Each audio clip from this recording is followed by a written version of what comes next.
New at 9, Portland police are investigating after 3 young children overdosed on fentanyl in 3 separate incidents. Those kids' ages range from just 1 to 3 years old. Fox 12's Mia Villanueva joins us now live with more.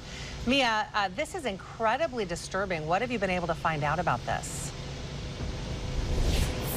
Yeah, Shauna and Kim, just incomprehensible when you start to think about it, especially when you start to consider the time frame. Portland police say all 3 overdoses happened within just a 2-week span of time.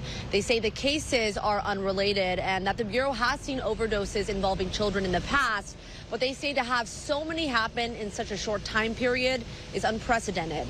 Now, police responded to the first call the morning of Thursday, June 15th at a home in the Pleasant Valley neighborhood of Southeast Portland.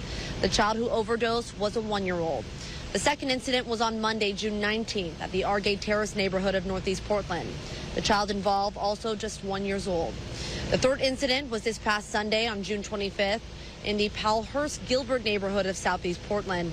The child who overdosed was 3. Again, all 3 cases are unrelated.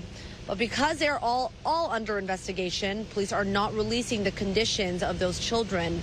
Police did not say if any arrests were made in any of the 3 cases either, but the Bureau is asking fentanyl users to take immediate steps to prevent children from accessing their supply of that drug or any controlled substances for that matter. Police say even a small amount of fentanyl residue can be deadly, and because children are smaller and lack opioid tolerance, it's more potent to them as well.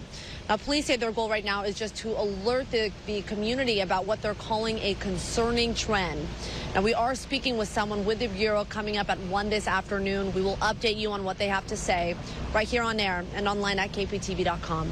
For now, reporting live, I'm Mia Villanueva. Good day, Oregon.